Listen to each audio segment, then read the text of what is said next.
streaming. Actually.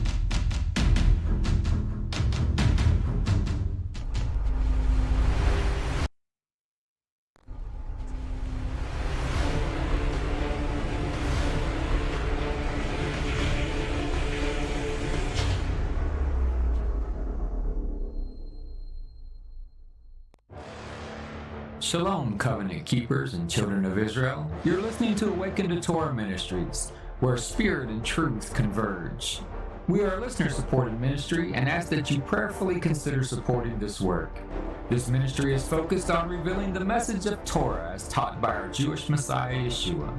Your donation will be used to further a ministry devoted to exposing the lies that we have inherited from our forefathers, as Jeremiah 16:19 clearly declares.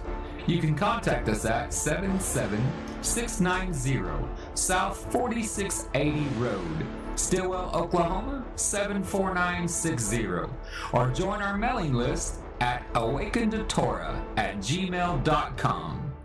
We look forward to meeting you when we once again are sheltered by a cloud by day and a fire by night on our way to Jerusalem. Shalom Aleichem, and we'll see you there.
All right, shalom, shalom, and Shabbat shalom. Welcome to the 10th of Israel. I'm your host, James Gillespie.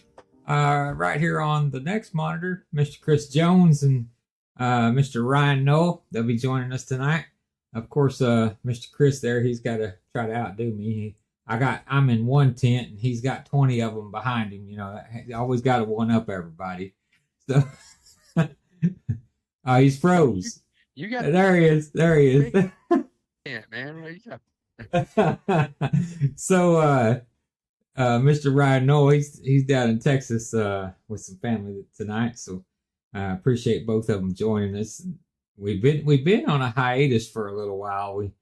We tried to jump in every 2 weeks there for a minute, and then life just gets busy, and we got pushed off a couple weeks with snow and ice, and everybody, putting out their own fires, but. Now Donald Trump is in office and the world is right again. So we're gonna roll in here and talk about something that's near and dear to my heart. Of course, is children and protection of children and that type of deal. And me and Ryan was talking earlier about some financial stuff, and I thought how those two prophetic events that scripture talks about play in with each other, and how, women becoming so self-sufficient that they don't want to get married, they don't want to have children, and when they do have children, they'll sacrifice them to Moloch, or they'll cast them off of their breast, and the children's tongues will cleave to the roof of their mouth, is what scripture says, looking for the breast. This women's lib movement, how all that is just taking place in our society, and how it's even getting a grip in the church, and even the Messianic circles and believers. This whole women's lib cycle. I know a couple years ago, I said I do this teaching. I've been traveling the country for 30 years teaching on covenant relationship, and I hadn't taught it in several years. And I think 2 years ago, I went through that whole teaching again. And basically for 6 weeks, an hour at a time, I hammer on men. telling them this is your responsibility, and if your marriage is going to crap, it's your responsibility, and if your finances are going to crap, it's your responsibility. And basically every problem in the world of their family dynamics is their responsibility. And then for 1 week, about a 1 hour sermon, I talk about the woman's role. You know, how, Genesis chapter 3 says that her desire shall be unto her husband, and he shall rule over her. And when I make that, I just read the scripture, but when I make that statement, women's heads pop off. And it's because scripture talks about, right before the coming of the Messianic age, that we'll see these things happening. And especially no greater place, I think, than in Western modernized societies, whether that's Europe or the United States or countries like that. You don't really see a lot of it. You're beginning to see a lot more of it, even in third world countries. But you don't see it in that great of a forefront in like third world countries like Asian countries and Indian culture and that type of thing, although they're all growing in it. But I want to, with that said, I came across the study this week, and it's just a little short TikTok clip. So just hang tight for me, guys, and if you can hear it, listen to this. And if you're watching it on a separate device, watch this little clip with me. This is going to burn the pro-choice movement to the ground if enough people talk about it. I'll tell you what an honest, truthful, true journalism kind of media would do with this information. They would incite a national panic, the level of which makes the Women's Health Initiative 2003 study of postmenopausal hormone therapy on breast cancer look like child's play. If we had an honest media that listened to this, fact-checked the information, and decided to cover it, I'm convinced, Alex, we would have pro-abortion feminists outside of abortion centers picketing them, not because they care about the unborn, but because they felt like they were lied to, and now they're freaked out that they're going to get breast cancer because they had 3 abortions while in college. So what are the numbers? And they've been hiding this from women forever, okay? So between 1957 and 2018, there were 76 studies internationally in peer-reviewed journals. Okay, I'm gonna pause it right there for a minute. He said from basically the early 1950s till 2019, there were 76 peer-reviewed studies done on the correlation between abortion and breast cancer. Why are women not being told about these studies? That should be your first question. If there is such a movement going on that there have been 76 peer-reviewed studies in the correlation of abortion and breast cancer done, why is the information, the statistics from those studies not being released to the public? There's a very good reason. It's because it goes against the world's agenda. It goes against this sacrificing your children to Moloch. It goes against this feminist movement.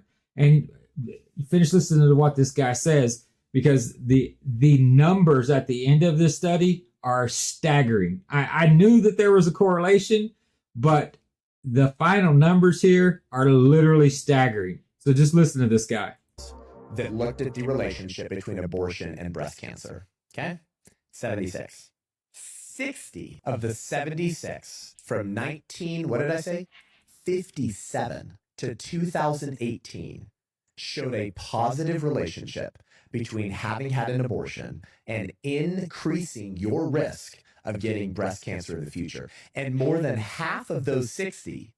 Okay, so I'm gonna pause that one more time. So 60 out of 60 of those studies came back with a positive sign that there was a direct correlation between abortion and breast cancer. 60 of those 78 studies. Okay, now that's pretty staggering.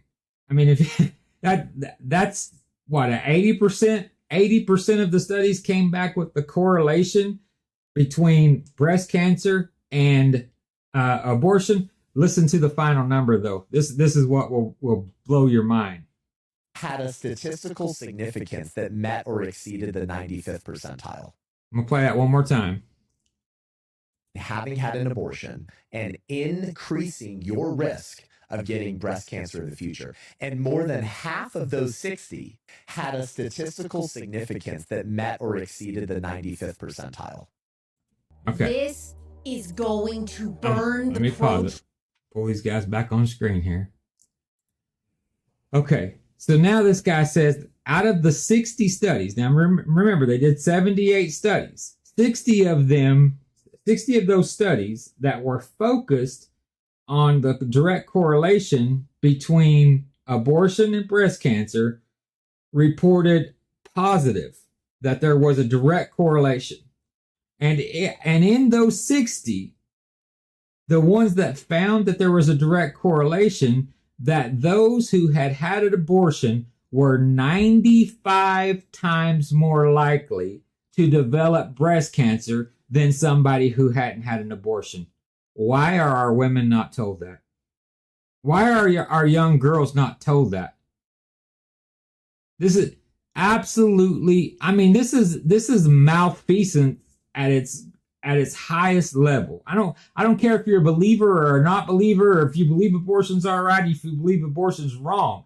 You should have the facts. I mean, at a bare minimum, you should have the facts. Now, I personally take the stance that abortion's wrong in every case. I used to be one of those guys that, trying to get along with the women's libers and say, rape, incest, life of the mother, all of that. I used to be that guy. But now I was standing, it's kind of crazy. I was really praying about it because somebody close to us that we knew had had an abortion, and it was really, really bothering me because I know this person to be a believer. So I was praying about it, and it was in the case of rape. And I'm like, I just don't know if that's wrong. And it was like the Holy Spirit spoke to me in that moment, that you're going to kill the innocent for the crimes of the guilty. How does that make sense? How does that make sense that you're going to kill the child who is totally innocent, had no part in any of that, while the rapist goes free? That is, I believe, literally a sacrifice at that point. So when we read scripture, let me cut out of this screen here if I can. There it is. So Lamentations chapter 4 verse 3 says, even the sea monsters draw out the breast. They give suck to their young ones. The daughter of my people is become cruel, like the ostriches in the wilderness. The tongue of the suckling child cleaveth to the roof of its mouth for thirst. The young children ask bread, and no man baketh or breaketh it unto them. Now, I know there's all kinds of other prophetic meanings and all that type of stuff, but if we take that scripture at its face value, we see God's people becoming so selfish, so self-centered, that they won't even feed their own children. This is wickedness at its highest level.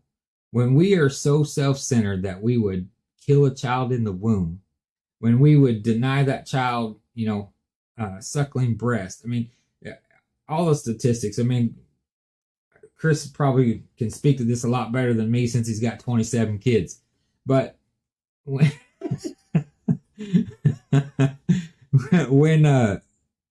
when a woman starts lactating after pregnancy, that first milk that comes down, colostrum, is basically how the child starts building its initial immune system, and it gets that immunity from its mother, from that colostrum. And when you deny that child that first boost to its immune system, it's the majority of those children you see later in life, which is another study. You can go read it for yourself. You see them having health issues, autoimmune diseases, all of these types of things from children who weren't breastfed. That's why in the biblical days, you don't think that they had the intelligence to get cow's milk or goat's milk or something like that. Of course they did, but they didn't look for a cow. They didn't look for a goat. That was their last choice. Their next choice was a nursemaid. If the woman herself couldn't give breast milk, they could give breast milk, human milk to a human baby, not animal milk to a human baby. I mean, in worst case scenario, absolutely, but that's not the ideal situation. You guys got anything to say on that? Well, I was going to say it's definitely not the soy-based, made in China formula that they have out there for these children today. I mean, made out of mealworms, is a decent substitute, but man, the stuff that they're putting out there in these Similac and I mean, I know that the young women out there, a lot of them think that that's the only choice they have, and maybe it is when they have to, go to work. But it's pretty crazy stuff that what they have. Yeah, I sent Chris a video this week about protein and all this protein and stuff they're putting in this formula, protein that they're putting in everything. And if you knew what that protein was made out of, you probably wouldn't be eating it very much. So you need to be careful about what type of protein you eat, because this protein that I sent him a video of this week was made out of mealworms, and they basically broke this mealworm down into a powder, and the powder looked just like the creatine and the protein powders that you get from GNC, all made out of mealworms. Is that going to help your child's immune system? Is that going to fulfill that child's nutritional needs? Can they live? Yeah, you could probably eat mud and live for a little while at least. But that doesn't mean it's healthy for you. It doesn't mean it's good for you. It's the same thing we tell people about the biblical diet. Can a person eat a pig? Of course they can. Can they eat an ostrich? Can they eat a crow? Can they eat a eagle? Yeah, they can eat those things, but they're not supposed to. Those things aren't good for you. And Yahweh knew that because he made us. He built us that way. So when we see that we as men have become so selfish that we don't want to raise another child, so we'll go pay the woman the $600 for the abortion clinic that the government's paying $10,000 to get you to get in there and abort your child. So the co-pays $300 to $600. I don't know. I've never done it, but that's what I've been told. But so dads willingly, giving $300 to $600 to a woman that they've laid with and got pregnant to go have their child killed. So I'm not just blaming women here. So don't take this the wrong way, because that's not what I'm doing. It's the selfishness of God's people. Any dad that could sit there and watch his wife starve his child to death while the child is thirsty and its tongue, like Scripture says, is literally cleaving to the roof of its mouth, and not try to do something to help that child, he's probably, in my mind, more selfish than the mother who's denying the child. I mean, we want to focus on this person or that person, say it's this person's fault or it's that person's fault. I think it's equally shared that there is this selfish nature in men.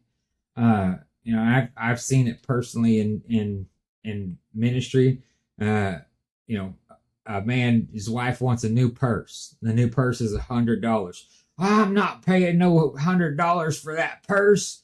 Next week, you see him with a $1,000 gun. You wouldn't pay $100 for your wife's purse, but you can go buy a $1,000 gun? Well, I can resell that gun, but you're not going to. You're not going to resell that gun any more than your wife's going to resell that purse. So the selfishness, the self-centeredness in a relationship, the imbalance. And I think that's where the Father's trying to get us to, even in these scriptures talking about women. He's saying, He's saying we're out of balance.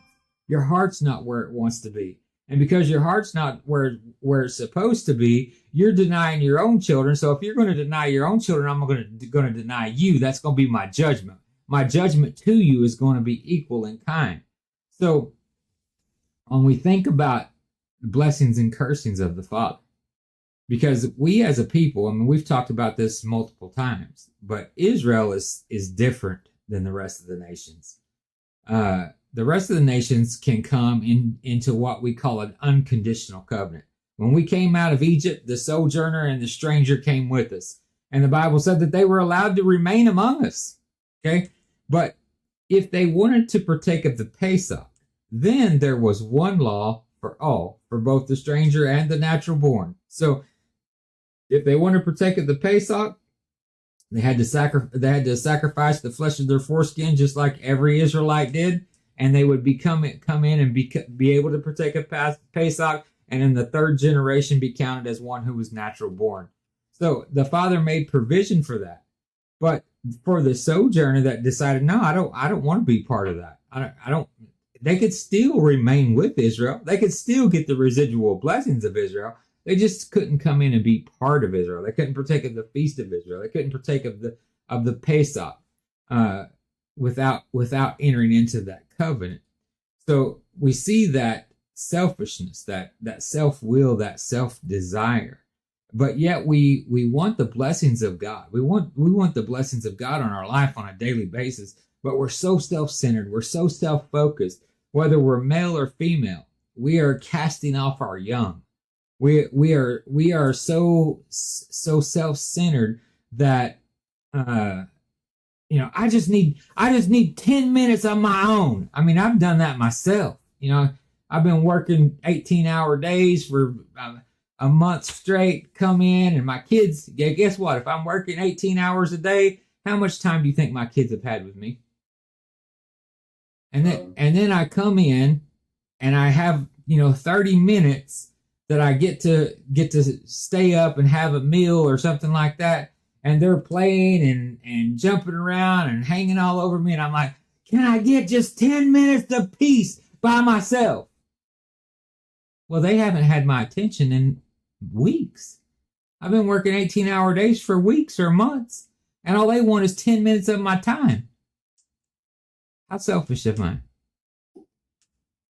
I mean, it's easy for us to get so self-centered and so self-focused that we forget that Yahweh gave us a responsibility with our children and with our wives and with our family, that we as men need to come alongside them. And I again take men back to the scripture. It's our fault. 99%. There's always the rare case of a woman who is just absolutely rebellious. She's just going to do what she wants to do no matter what. Okay. You could be the best leader in the world and she's just not going to be led. Okay. That's a rare case. But 99% of women, if a husband is a good husband, he comes in, he's leading and he's trying to lead them in righteousness, she will forgive huge mistakes. Huge mistakes. She will honor him, knowing that he's making huge mistakes if he's focused and trying to lead. But those men who become self-centered and self-righteous and it's all about them and that kind of stuff, I'm going to tell you where your marriage is headed. You're headed for a divorce. I don't care if you've been married 10 years, 5 years, 100 years. Okay. If you become self-centered, there's only one person in that marriage and the other person can't stay.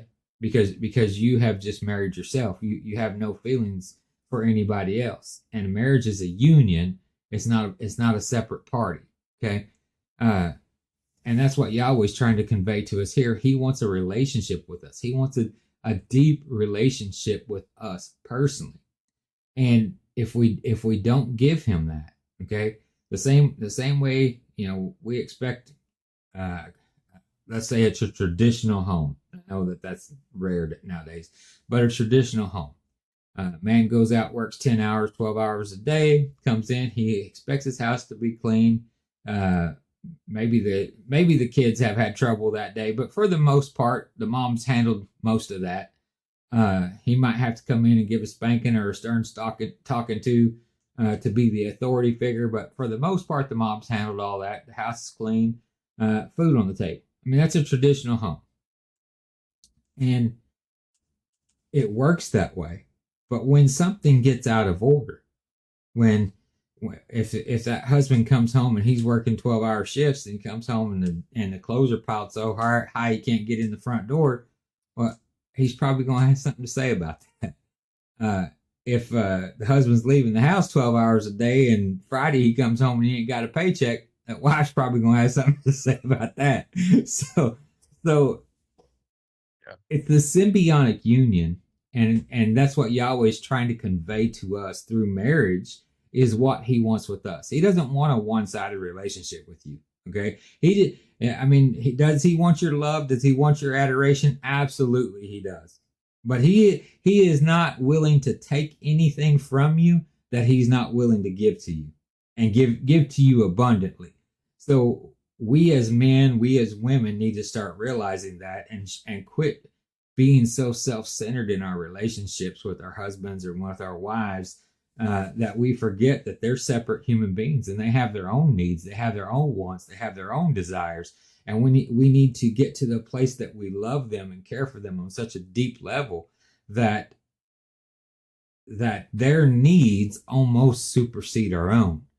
Now I'm not even going to say almost. I'm going to say when you're truly giving to someone and you're truly in that relationship, it can't be one-sided. It can't be one-sided on your part. It can't be one-sided on their part. When it's working the way it's supposed to be working, you should be your wife's number one focus, and she should be your number one focus. I've seen it happen a million times in marriages. The husband and the wife get so focused on the kids because the kids got sports going, and one parent's going this way, and one parent's going that way, and this one's got these two kids, and that one's got these two kids because they've busied their life so much with sports and different activities that they're hardly even getting to stay together. That's a disaster waiting to happen. It just is, because now your focus is directed somewhere other than it should be. Your focus should be directed on your spouse, okay?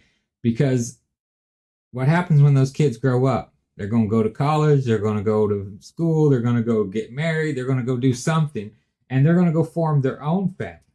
Okay, you think about Chris and Ryan. Okay, now we have adult children all of us have adult children that are married and out on their own. And when that first happened, we didn't really understand why we couldn't be as engaged in their life as we were before. because then we're like, what's going on here? I'm still your dad. But we have to get to that place that we realize that no, you are family to them, but you're not their family anymore. They've married somebody and they're going to make their own family. Okay, you're still family to them, but you're not their family. Their family is that union now between that husband and that wife. So anything that they allow us, and I had to learn this lesson for myself, any hour, any 30 minutes that they allow me to participate in their adult lives, I'm thankful for. Because they're making their own lives at this point. They're doing this thing on their own. And we as moms and dads and grandparents, we've got to learn our place. Because you think about how you would have reacted as your parents tried to be as engaged in your marriage as you were trying to be engaged in your children's marriage. Some people don't know how to back out of that situation. Luckily, my kids had the perfect parent, and I just knew my place right off the But we all have to get to that place, and it's lessons that we have to learn. So, talking about casting our young off, me and Ryan were talking, or I'm going to read one more scripture against that. It was Job 39:16.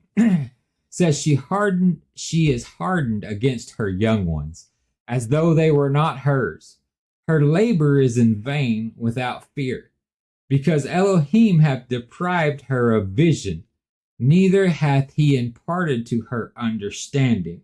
So what he's saying there is, because of her wickedness, because of her unruliness, because of her desire to not follow after the commandments, after her husband, after those things, the father, that motherly desire. I'll talk about Ryan or Costco or Robin or Florida, since we're all three on here.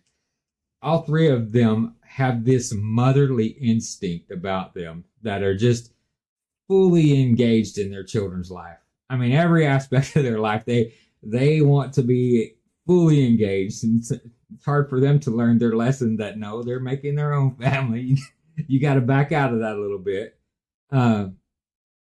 But at the same time, I think all three of ours have got that first little tear factory out of the way, of the, you have these dreams and visions when your kids get married that you're all going to be hanging out together, and sometimes that doesn't work out that way. So the tear factory has to get opened and closed, and once it gets closed, then those children get to go on and live their life.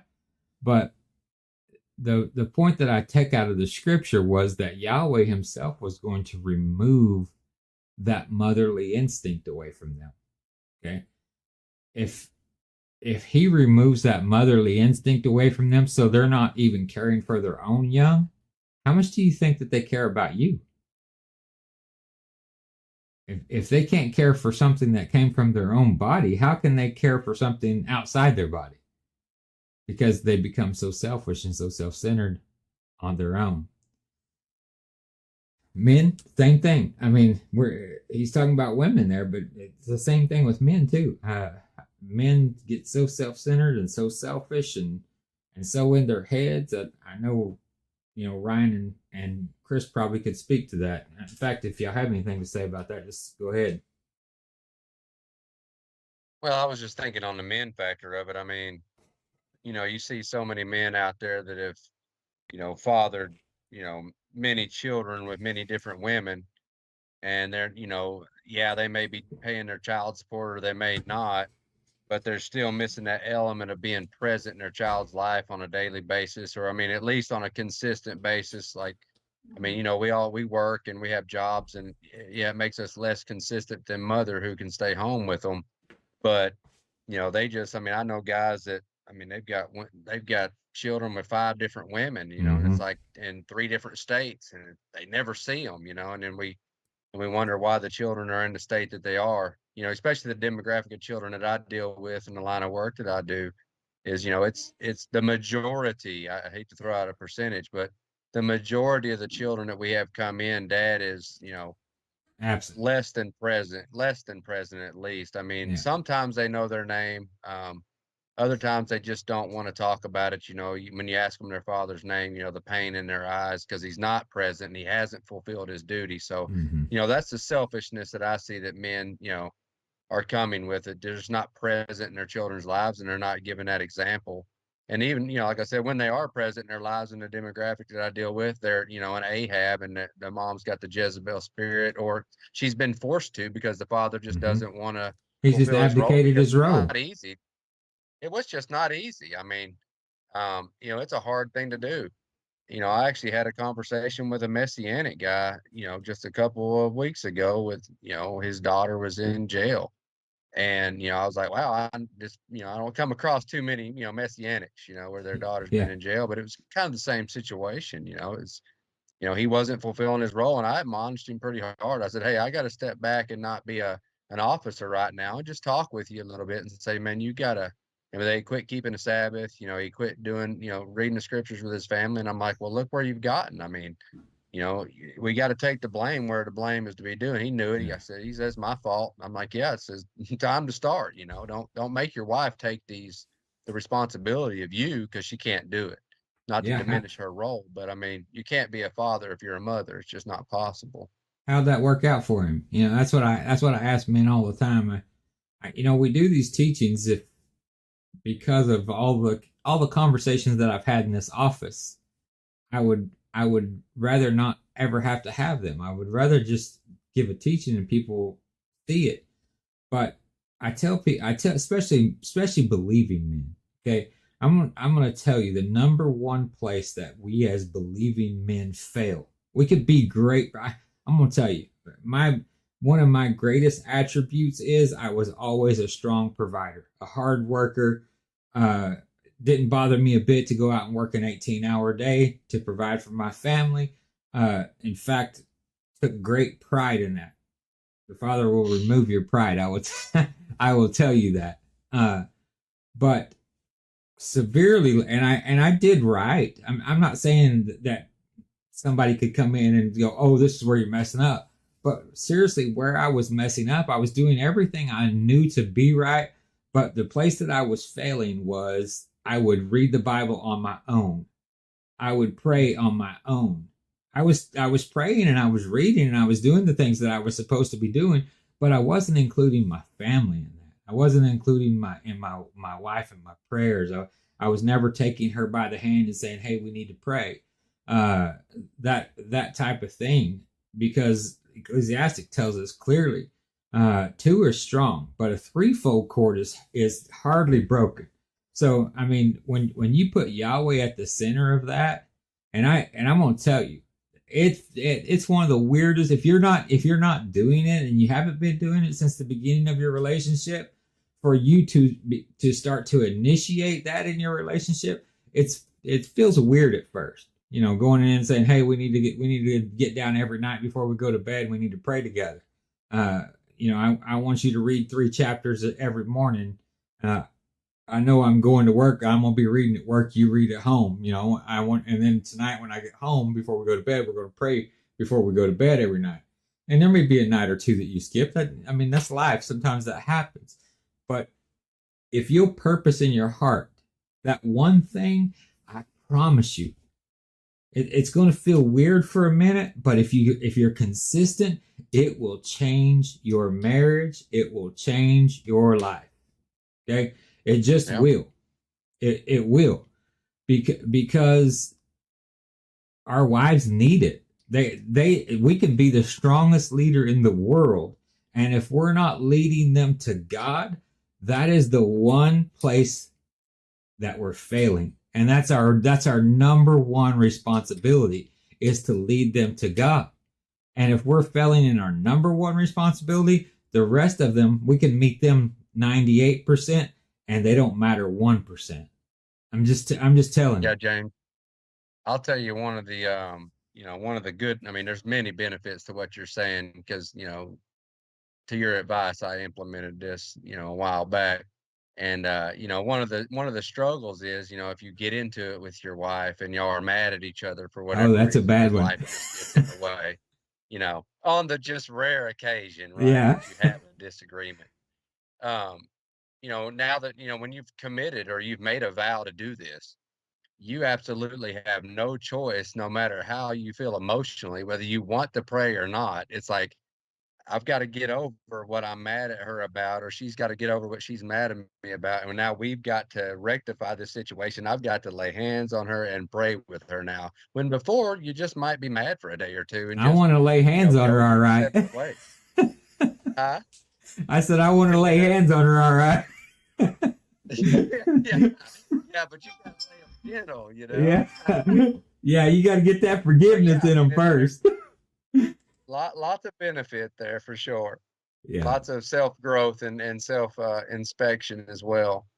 It is, and especially for alpha men. I mean, where we're used to achieving, we are used to reaching the goal. We're used to being dominant in our field and that kind of stuff, and then have this little 4'0" long-haired beauty just break you into pieces. I mean, that doesn't make sense how that can happen, but it does. That little thing can twist me up like a knot sometimes, But I think that's the Father showing us that us as men, we're in that same relationship power place, because a woman is in the power place of a relationship. I want to make that clear to everybody, okay? You may be the leader, but she's in the power place of that, okay? If you don't believe me, just let her get mad at you for 2 or 3 days and not talk to you. See how even temperament you can remain. You're not going. I promise you are not going to maintain an even temperament when she's not talking to you for 2 or 3 days. You're going to be like, I told you to talk to me. but that's the way that kind of happens. And when we're with God that way, and we're not talking to him, and we're shutting him out, as men, think about what that's doing. I mean, he's a lot tougher than us, and he understands our emotions a lot better than we do.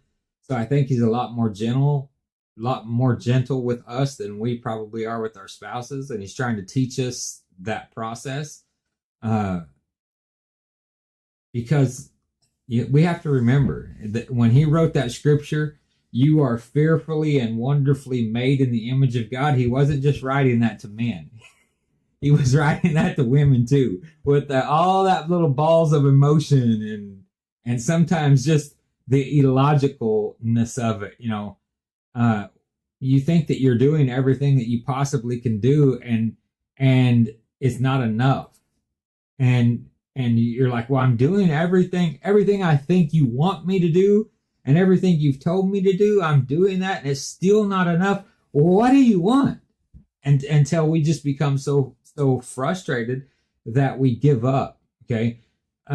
Sometimes a woman doesn't even know how to narrate what it is that she's needing. I'm going to tell you right now exactly what she's needing in that time. She's needing you to take her by the hand and say, look, I know I've messed up. I know I've failed you in a million ways, but there is one place that we can succeed, and that's with God. So let's make the commitment. Every day we're going to pray together. Every day we're going to read the word, whether together or separately. We're going to read the word, and we're going to pray together every day. Whether we have to do it on a phone call, we're going to pray together. We're going to pray together every day. And if you implement that practice into your life, I'm not telling you it's going to be sunshine and roses and butterflies. That's not what I'm saying. But what I am going to tell you is your relationship's going to be stronger than it ever was. And the thoughts about quitting aren't going to be there like they probably were before. Because the enemy, the number one thing he wants to do is divide a believing home. Okay? I tell people, Satan does not hang out in bars. He's already got those people. He hangs out in churches and believers' homes. That's where he hangs out. That's where he's the most comfortable at. Remember, he spent eons in the kingdom of God, around his throne, around holiness and righteousness. So he feels comfortable in that setting. But he's there trying to destroy your peace. He's there trying to destroy your life because that's his purpose. That's what he's been sent. That's what he's been tasked to do. Okay? So understand that when you as a believing couple are having issues, those issues are more than just your issues. They're issues within the kingdom, because your home should be representing the kingdom of heaven as well. And if we're trying to build that environment for our wives and for our children, and we're all failing. I'm going to tell you, some people say, "Oh, you're a great marriage counselor." Okay, but I still have my own struggles. I'm going to tell you. I mean, talk to my wife for about 15 minutes. She's going to point them all out to you. It's just the reality of it, when we're now I'm going to say we don't have the struggles that maybe some other people have, because we've developed that in our relationship, but maybe you don't have struggles that we have. I mean, it's just the way. So if you're looking for this cookie cutter marriage, nobody has that. Chris doesn't have it. Ryan doesn't have it. I'll tell you, Chris still argues with Ryan. Chris still argues with Robin. Ryan still argues with Koska. I still argue with Fordo. Maybe not to the level that some other couples do. But we're still men. We're still struggling. They're still women. They're still struggling. and none of us are perfect, but we're trying to walk this faith out. We're trying to get to the place that the Father doesn't remove the desire from our hearts to walk in that unity together, that we would be so self-centered that we would cast off our young. Okay. So Ryan, you got something on that before we burn rubber off that topic? No, I mean, that's all real world stuff. I mean, we fight and argue and kiss and make up. Sometimes we don't kiss and make up for a little while, but the Father does bring it back. We've been in a relationship for a long time, so it does it. Sometimes I don't know. Sometimes you got to kind of draw back just a minute and regroup and go through those periods that you don't want to go through. But I think sometimes you got to go through them.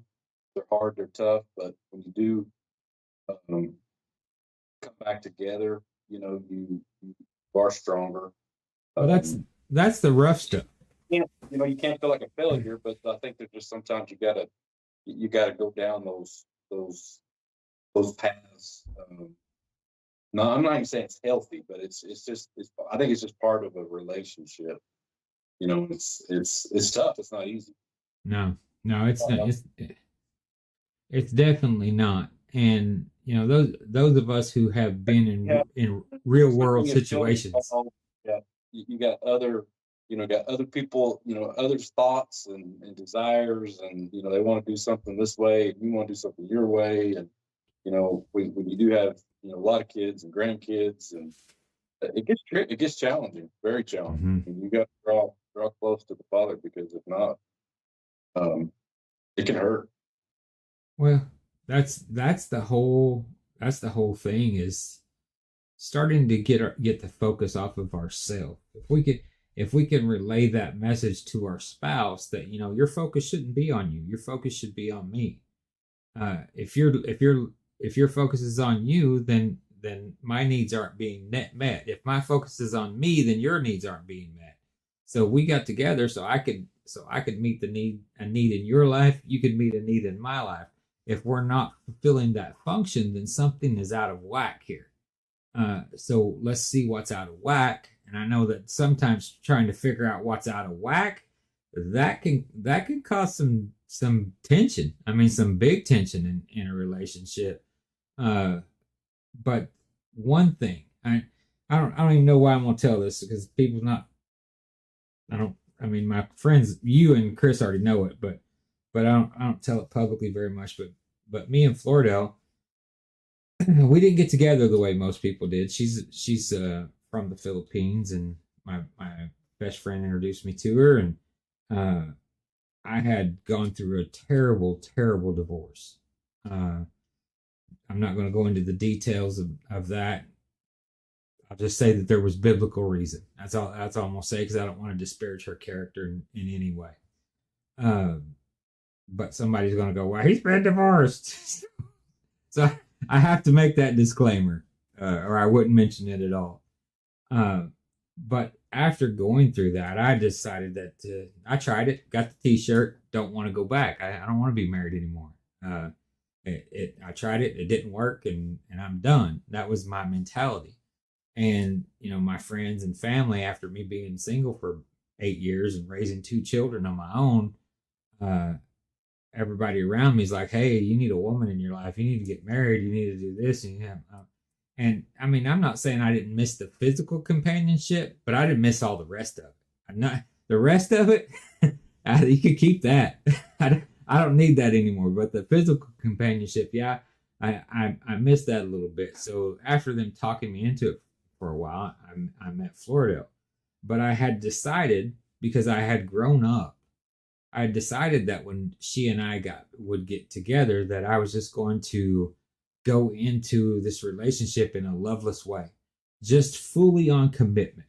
I mean, and honestly, Floridel, Chris and Ryan will tell you what I'm telling you is the truth. When we met, I told her right off the bat, I said, look, I was in a bad marriage. I still love my ex-wife. It's been 8 years. I don't love you, but what I can tell you is I'll commit to you. and I will commit in a faithful way. I will never cheat on you. I'll never lie to you. We'll always be open in our relationship. We'll tell each other the truth. And we agreed, both of us, to go into a covenant relationship on those terms, not on these. And don't get me wrong, she's drop dead gorgeous in my opinion. I mean, she's a beautiful woman. So the physical aspect wasn't lacking there, is what I'm saying.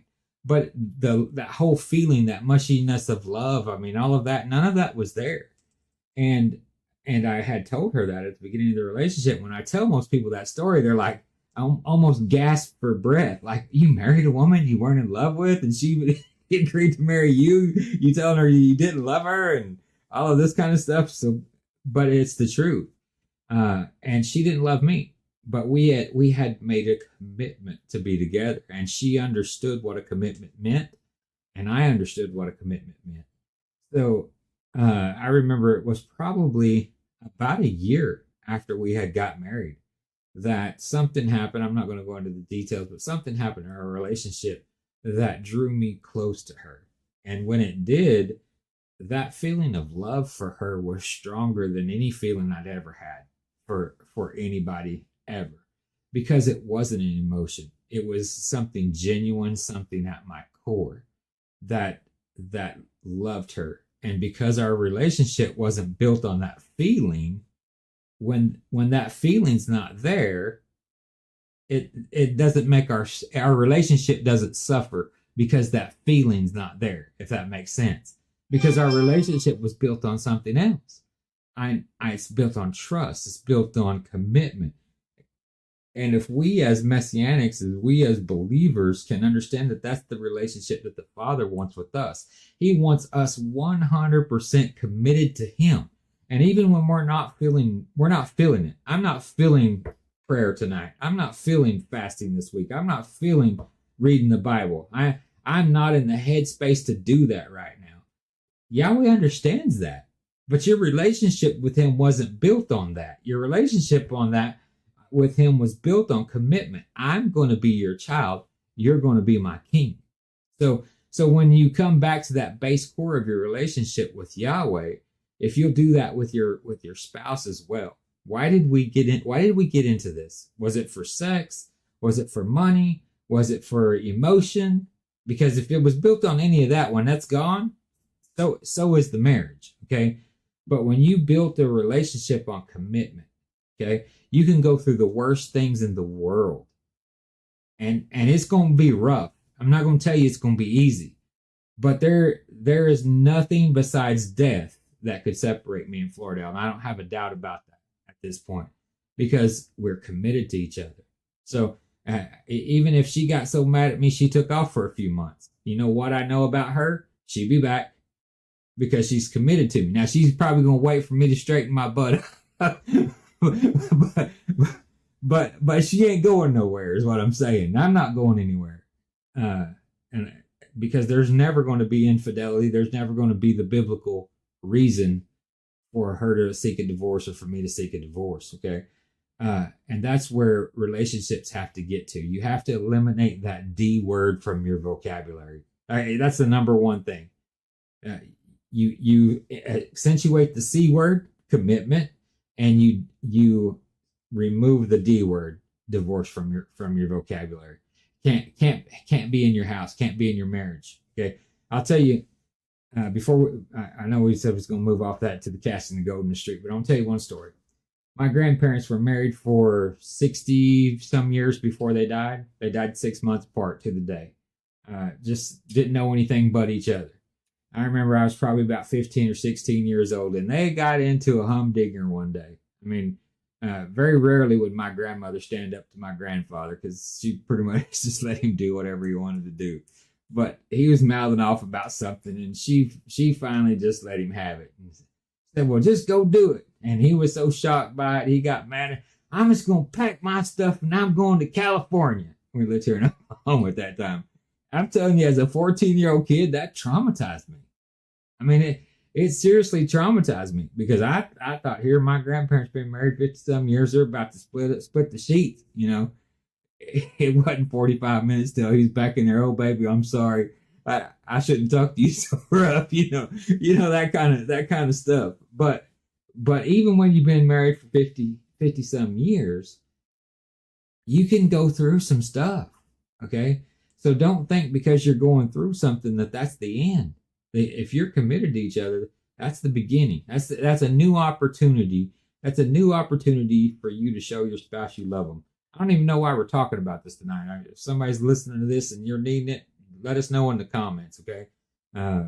It's important. It's an important thing, because when we walk into this messianic age, and I'm going to be teaching about messianic age tomorrow, but when we walk into this messianic age, if your relationship with your spouse ain't right, if your relationship with your children aren't right, I mean, how much peace, how much authority are you going to have in the kingdom when your own relationships aren't right?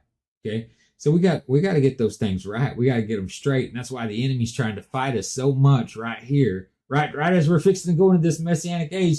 He's trying to upset our apple cart. So we don't get to go to that next frequency. We don't get to hit that Christ consciousness, that next frequency level, because he's throwing monkey wrenches in it. So don't let him do that to you. Understand that we are on the precipice of something great. Now that's our that's our transfer into our next topic. We've been talking. I'll just tell you, if you don't know anything about XRP, you need to educate yourself. If you don't know anything about cryptocurrency, you need to educate yourself. If you don't know anything about, banking or finance or anything like that, if you're just doing the 9 to 5 and putting a check in the bank, you need to educate yourself on some other things, okay? Because the same way we're fixing to transfer into the messianic age, every governmental system in the world, in history, have gone through reevaluations, have gone through transference of currencies. I mean, Russia was a superpower at one time. The Middle East was a superpower at one time. Germany was the world superpower in a not so distant history. England was the world superpower in the not so distant history.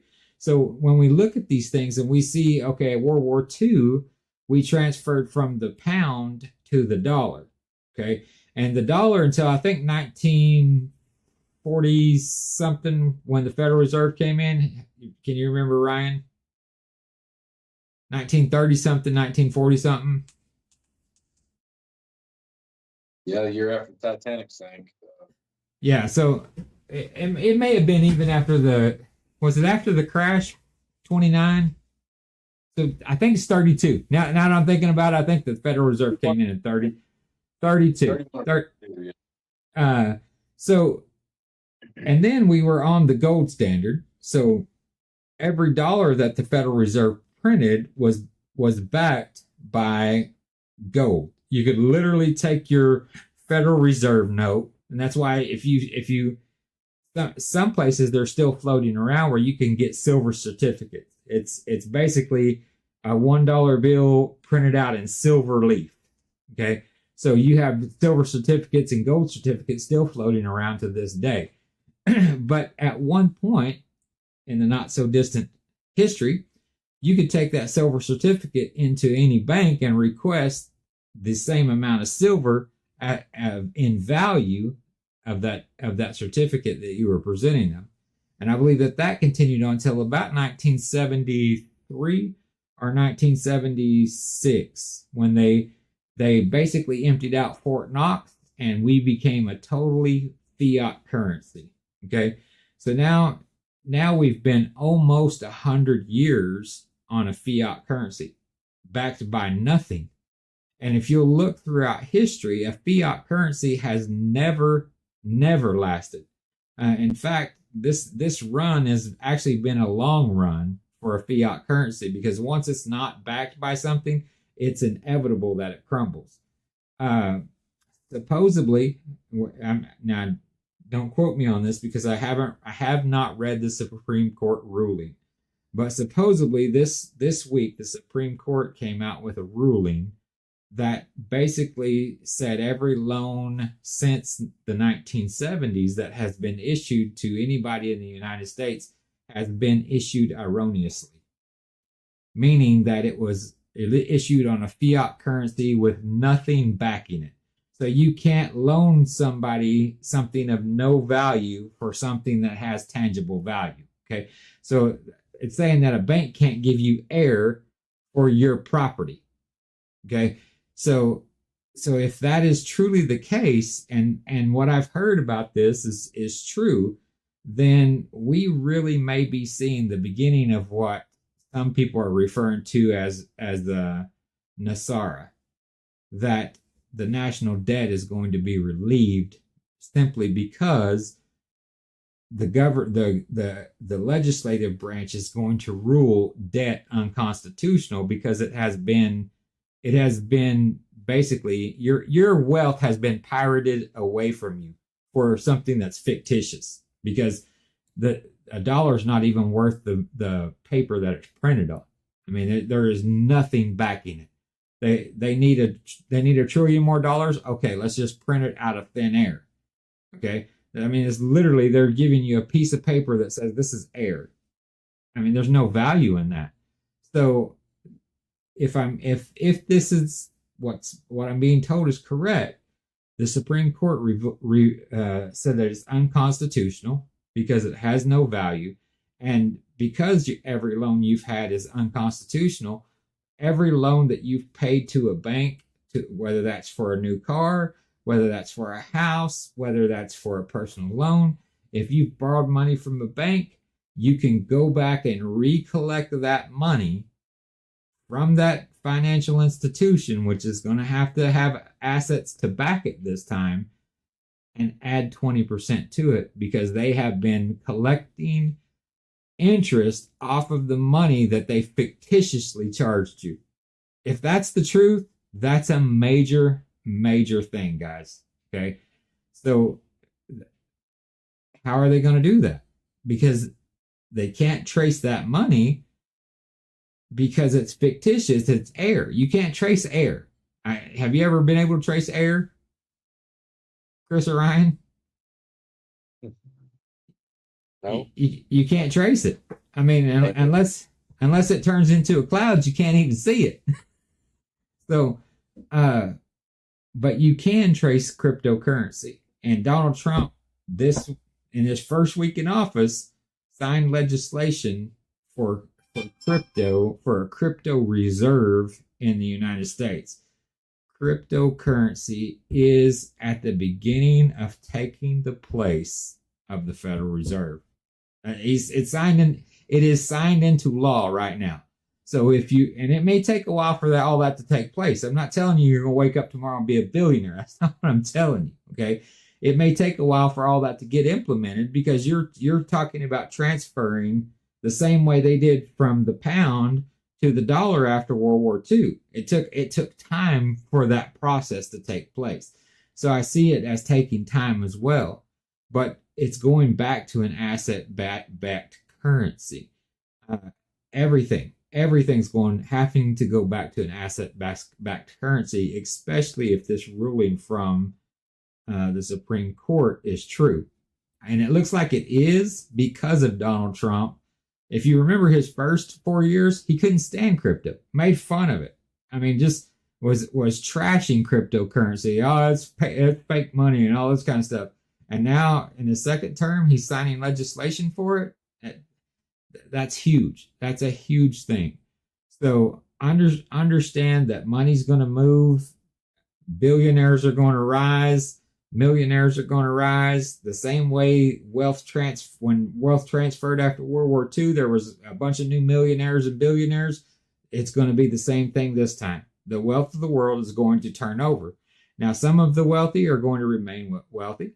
They did it after World War II as well. But some of the not wealthy are going to become wealthy because they heard something and they acted. So that's what I'm telling you. Research this stuff for yourself. I know Chris, and I know Ryan, and I know myself.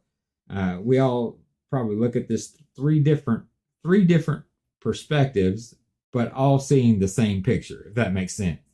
So I don't know how it's going to happen. I don't. But I trust these brothers enough. I trust other men as well, that if one of them calls me and says, "Hey, if you got an extra $100, you need to invest it in this." Well, I trust them enough that I don't even need to investigate that for $100. But if I put a substantial amount of money in there, I'm going to learn every little detail I can I can about that. So that's what I'm telling you. If you are watching what's going on in the world right now, be wise as a serpent and harmless as a dove. Okay, that's what Scripture tells us.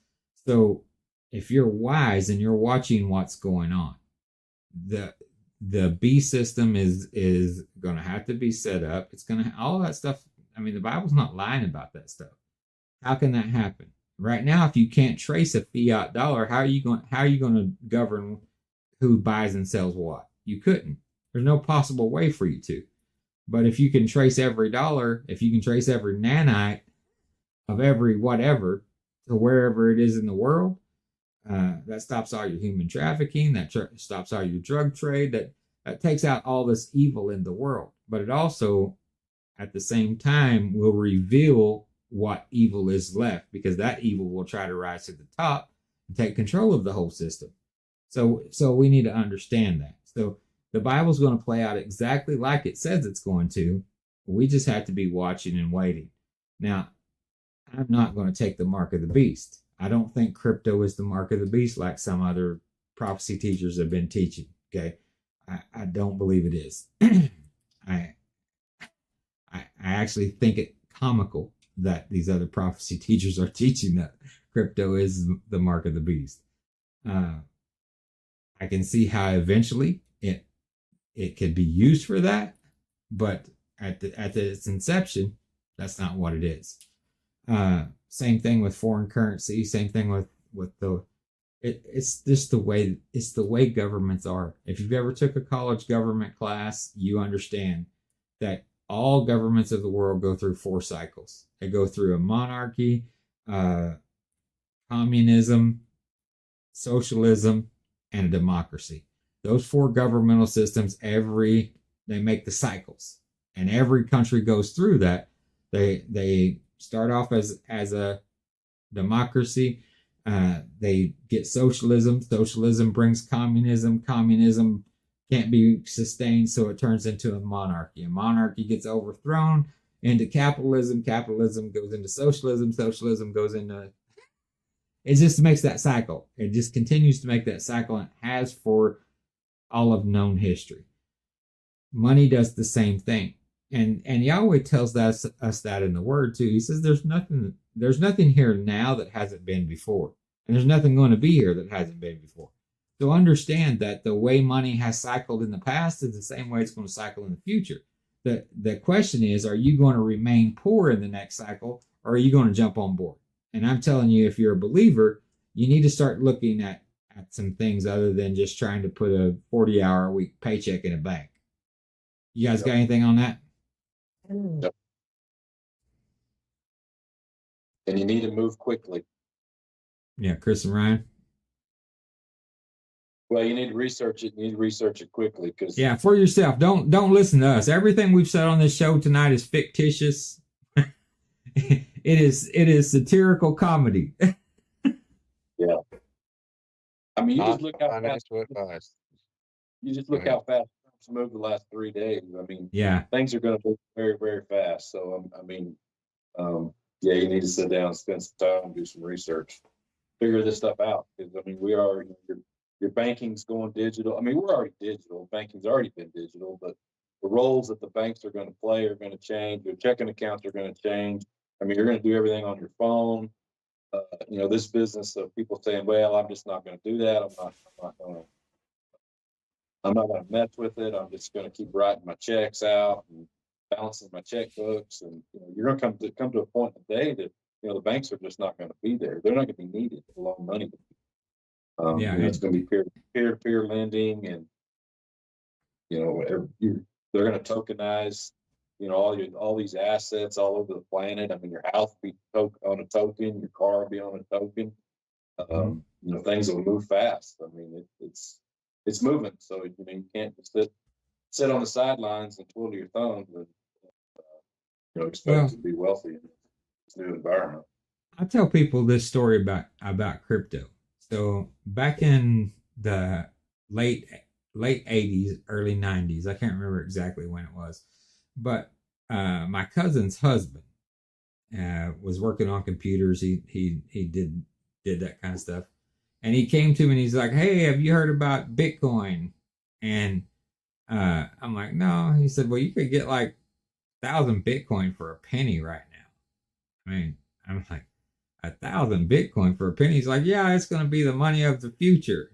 And I'm like, "Yeah, whatever." He said, you don't even have to put any money in it. He said, "You could go home and I'll show you how to set up a miner and you can just mine it for free." And so I just thought it'd be cool to learn how to do it. So he come over to the house and showed me how to set up this mining program on his computer, and you just let it run, mined all this Bitcoin. But I mean, you'd mine 2 Bitcoin a day at that time or more mining. So I'm going to tell you that computer is now at Cherokee landfill, probably for the last 10 years under a mountain of trash that sat there and mined Bitcoin for a year and a half. So it's probably got 400 or 500 Bitcoin on this computer mining it, that I could be a multimillionaire right now if I would have listened back then. And again, Chris is not a financial advisor, Ryan's not a financial advisor, and neither is James. But I'm telling you that Bitcoin right now, this month has reached $100,000 a coin. At one point, $108,000 a coin. So a coin that you could mine for free 12 years ago, just 12 years ago, is now worth $108,000 or $109,000. Okay. Understand that there's something to this. It's not fictitious. It's not some computer game. It's the currency of the future. And just like with all currency, a bank has to facilitate that currency. Okay. So a bank right now is using a system called the SWIFT system. Well, it may look instantaneously, like if you transfer money to, like we send money to my wife's father in the Philippines. Okay. So it'll transfer and he can go pick that money up within minutes in the Philippines. But the bank in the Philippines doesn't actually get the money for maybe a week or two later. So they're actually writing a note on that currency. So there's all this currency like floating in the atmosphere that hasn't literally transferred from the United States to the Philippines. What they've done is they've written him like a promissory note for that money, and they went ahead and given it to him because the bank through the SWIFT system in the United States has secured those funds to give to that bank in the Philippines. The actual transfer might not take place for a month because the SWIFT system is so slow. But there is one of these coins, like Bitcoin, that we've been looking at, XRP, that does that same transfer, completed peer-to-peer transfer in nanoseconds. I mean, money almost instantaneously transferred from one currency to another currency in another country almost instantaneously. That, and almost for free. So there's nothing that needs to be facilitated there. So the burn rate on XRP is almost nothing. And there's other coins that do it as well. But XRP is the kind of the one that I've chosen. And if you do your research on it, I think that you'll find it appealing as well. I think Ryan has some, and Chris has some. Most of our friends have some of that currency. Because we see the value in it. And so if you're looking to just get your foot in the door on this crypto thing, I think that would probably be a safe one for you to just put a little bit of money in it while you're investigating it. Okay. All of these meme coins, those things rise and sink like the Titanic. I mean, they'll jump up to $1 billion one day and be 2 cents the next day. So you can't rely on those meme coins. But there's utility coins like XRP, Solano, Ethereum. Those coins are actually have a utility behind them. They're an asset based coin. So Ripple is the creator of XRP. Ripple just last month got approval to release RLUSD, which is a dollar for dollar with the U.S. Treasury. So understand that when Donald Trump says that he is opening the crypto treasury in the United States, this is going to be a huge thing. And you need to get into something now so you don't get left behind. You got anything, Chris?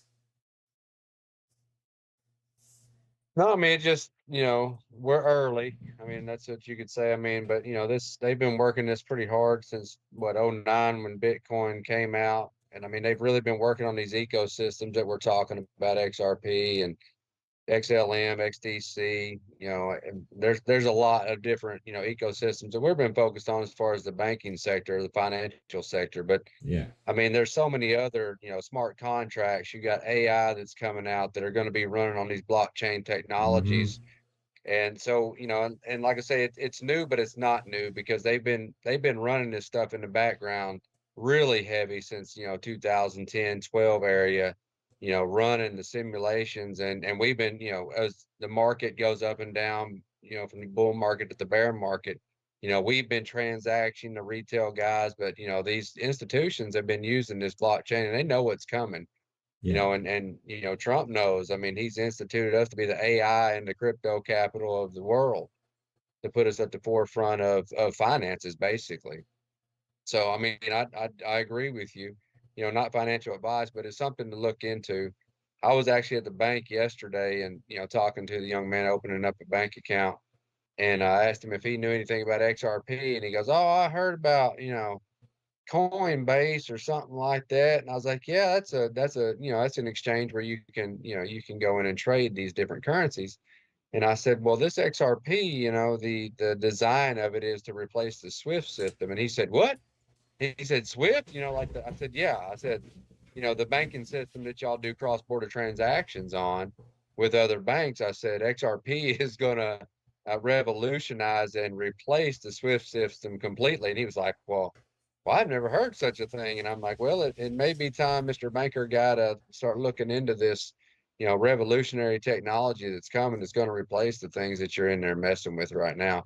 I should have went and talked to the president of the bank. I just didn't feel like it. I know him. And in hindsight, he's just not one of my favorite guys. But in hindsight, I wish I would have went in there and just asked him, what he knows about what's coming down the pipe. He, the little low level guys don't know much, but I would have been curious to hear his take on it. But yeah, there's a lot to study. I mean, there's a lot to know. I mean, we can't know it all because it's so complex at this point. But it's going to impact everybody from the old to the young. So people better start learning about it now. It's kind of like if we would have said back in the late 80s or early 80s, hey, you might want to check this internet thing out and start learning how to use computers. You could probably make a lot of money off of it doing some Yeah. code and stuff like that. You might be able to make a few dollars.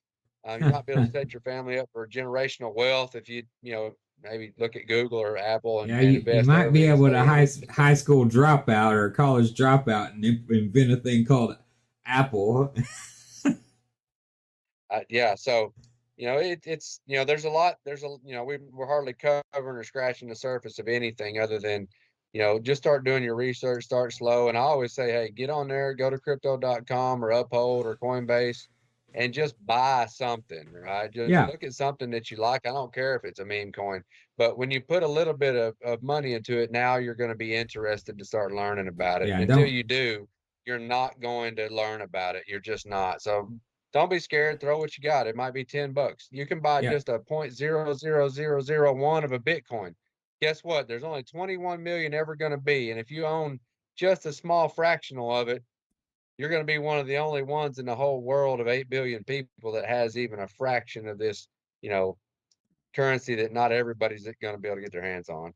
Yeah, Period. that's it. So, yeah, It's get on board. the whole aspect of all of that. And trust me, I mean, we've talked about XRP and Bitcoin and Solana and Ethereum. I'm not telling you to buy any of that stuff. What I'm telling you is the same thing Chris is telling you. Don't go to the movies this week. Don't buy your frou latte, cafe, frappuccino, wrap around your finger, vanilla, whatever this week. Okay, take that 10 or $20, go put it into Coinbase or one of these other exchanges, and even if you want to take a chance on one of these altcoins, you think it's going to do backflips or something, and if you lose it, you lost it. Well, you would have lost it anyways. That latte is going to come out in your urine in an hour or two. So you didn't really lose anything. If you have denied yourself one thing to give yourself something else, you didn't lose anything. Okay, so do it that way. I have a buddy, his name's Mike, and he evaluates everything in his life, and it's smart. And I wish I was more disciplined in my life to do it.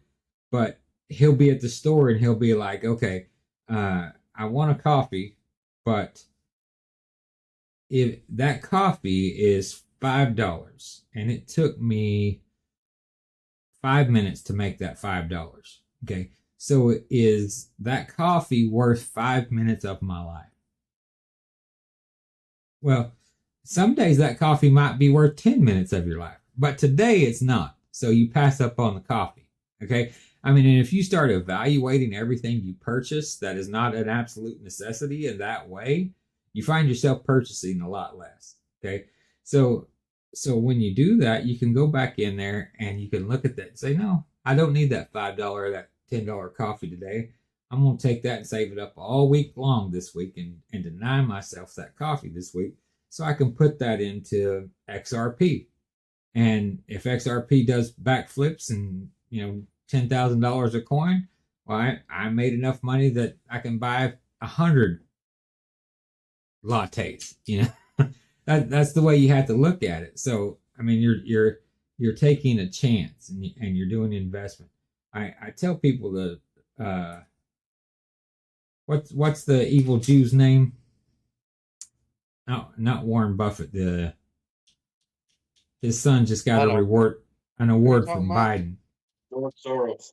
Soros. Okay, yeah. Oh, okay. So George Soros. If anybody wants to look into the history of George Soros was a poor Jew.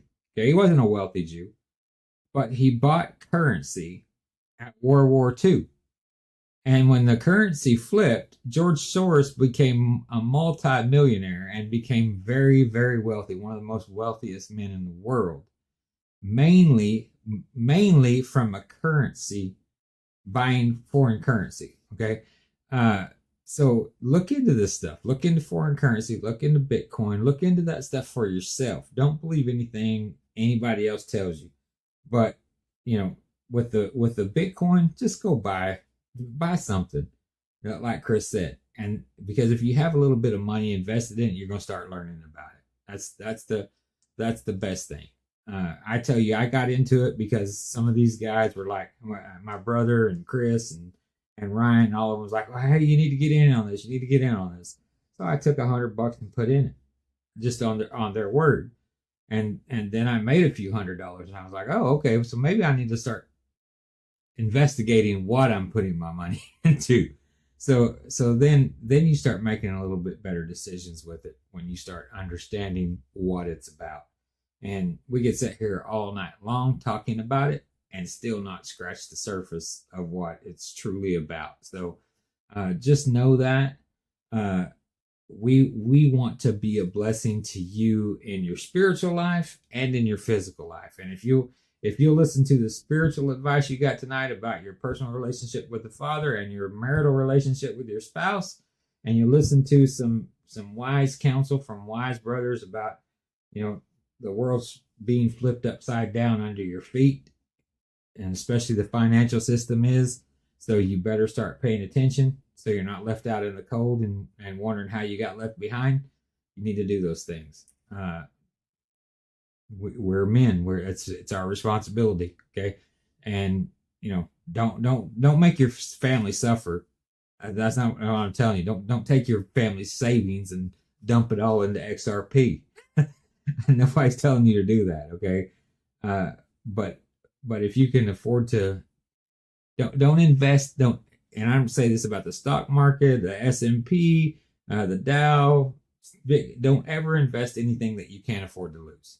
That's just the truth of it, because an investment is a risk asset, and some of it's greater risk, some of it's like a lower risk, but it's all a risk asset. Okay, so if a company folds, thing is, you can't afford not to invest, though. I mean, exactly. that's the issue as well. I mean, too many believers are the tail and not the head. They're the borrower and not the lender.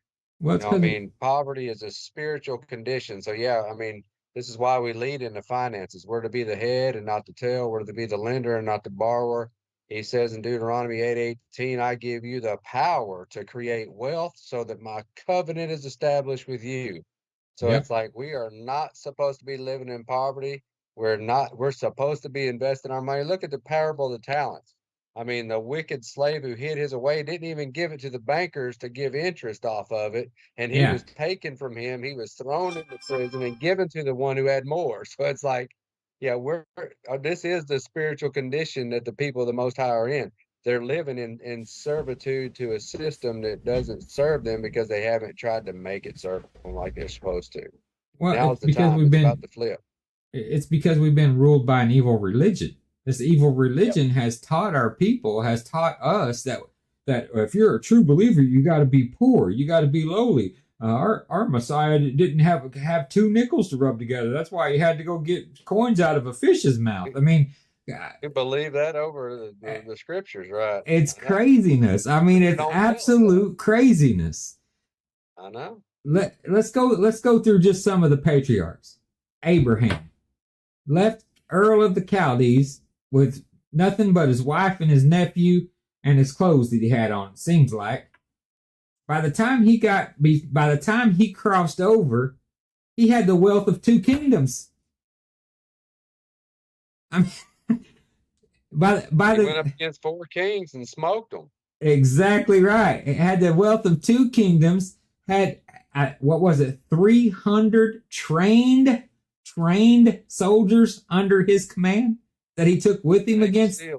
I mean, that's what it looked like. It looked like Navy SEALs went up against 4 kings, the kings of Chedorlaomer. So, and smoked them. I mean, just left them eating dust. So, one of the wealthiest men in the world in that day and time. Israel takes the wealth of the nations, builds their own nation, becomes the wealthiest nation in the world, or one of the wealthiest nations in the world. God judges them, and old Daniel gets sold off to be a eunuch in somebody else's kingdom. Now, if you read the story of Daniel, by Daniel chapter 4, Daniel has now become the second wealthiest man in the whole world. So even in captivity, Yahweh wanted his children to be blessed. Okay? Abundantly blessed. Abundantly blessed. Joseph, brothers sold him because he got a pretty coat. Sold him into slavery. Yahweh in slavery blessed Joseph till he was second in command over the whole world, only second to Pharaoh. His wealth equaled Pharaoh's. I mean, he took their silver. He did. Their gold.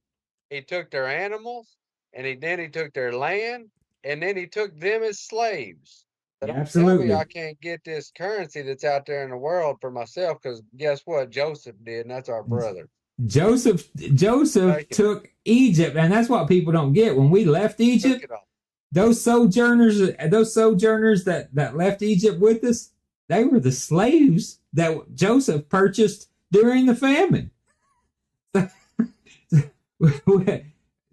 mean, we can go into a whole bunch of different stories. Okay, I'm telling you, Job, Joseph, Daniel.